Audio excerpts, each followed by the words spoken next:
खट्टा खाने वाली चुड़ैल।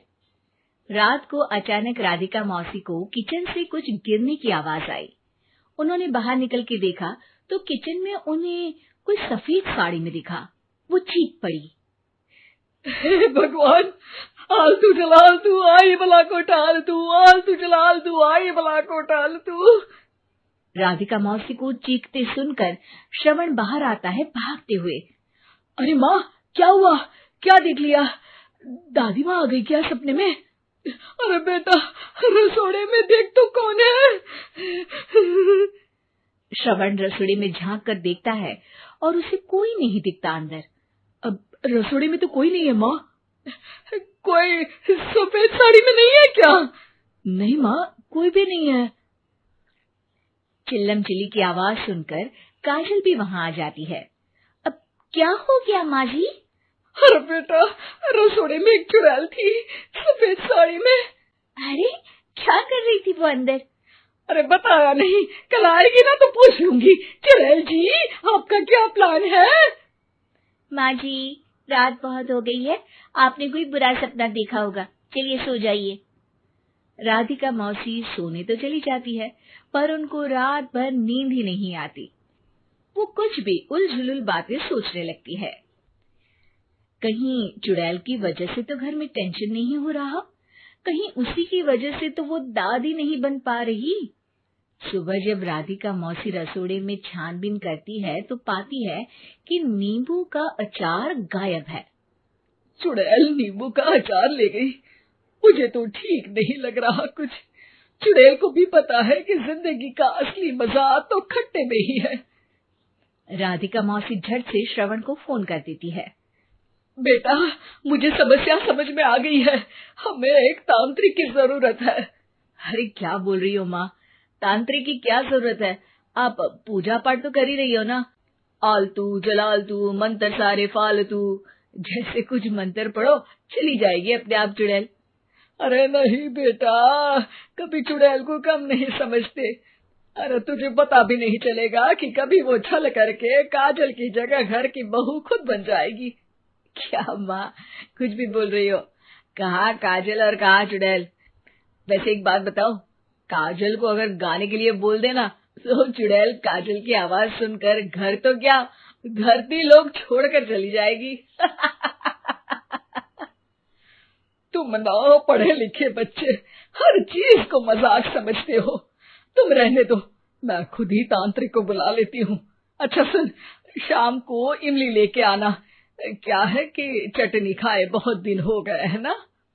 नहीं माँ, इमली तांत्रिक से ही मंगवा लो ना, आटा वगैरह भी उसी से पिसवा लेना। देखो मुझे काम करना है।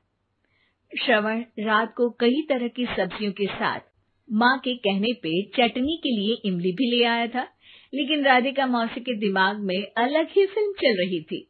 उन्हें अब सिर्फ शक ही नहीं यकीन होने लगा था कि शायद चुड़ैल ने श्रवण पर अपना जाल बिछा दिया था, जिस वजह से श्रवण उनकी बात ही नहीं मान रहा था। पर कोई नहीं, आने वाली रात में राधिका मौसी खुद तैयार हो गई चुड़ैल को पकड़ने के लिए। रुद्राक्ष की माला, तुलसी का पत्ता, हनुमान चालीसा सब हाथ के पास ही था, बस चुड़ैल का इंतजार था। और जैसा राधिका मौसी ने सोचा था वैसा ही हुआ।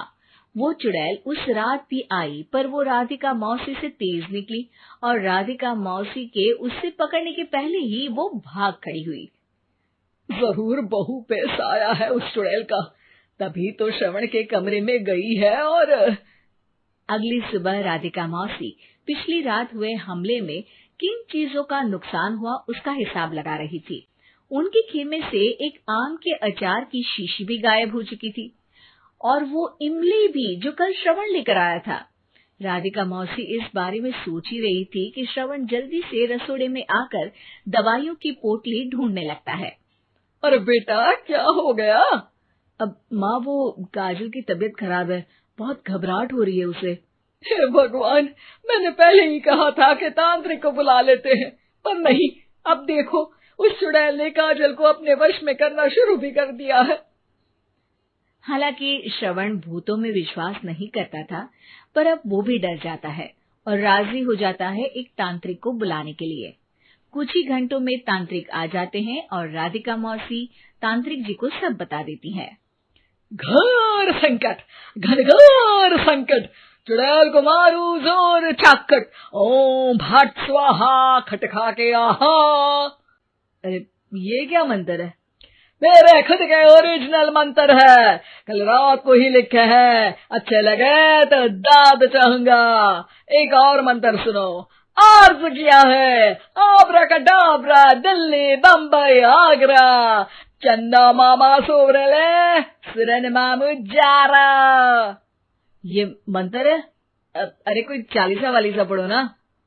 वक्त कम है, 40 नहीं पड़ेंगे, 20-25 में काम चलाना पड़ेगा।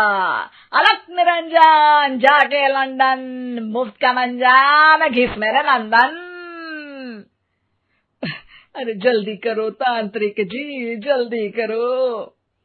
तांत्रिक अपने उल झलूल मंत्र पढ़ने लगता है। श्रवण को तांत्रिक पे शक होता है। वो अपने एक डॉक्टर दोस्त को कॉल कर देता है ताकि कोई अनहोनी हो तो इमरजेंसी में चीजें मैनेज हो जाए।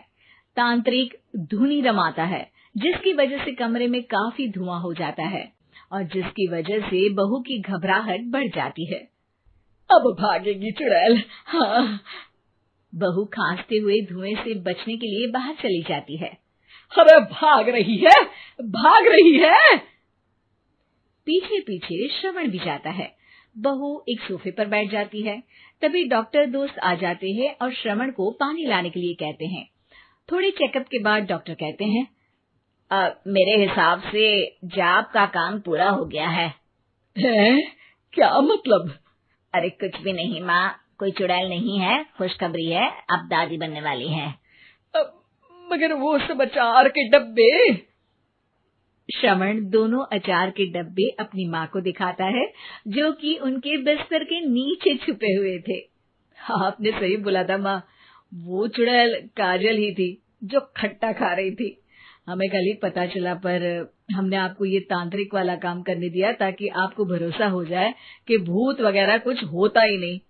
अच्छा अच्छा, ये तो बड़ी खुशी की बात है, पर बेटा मुझे एक झाड़ू तो ला दे। क्यों माँ? ये तांत्रिक का भूत उतारती हूँ मैं। अब तांत्रिक राधा मौसी के डर से घर से भाग निकलता है और राधा मौसी उसके पीछे भागती है। अरे संकट ये घनघोर है, तांत्रिक मुआ चोर है।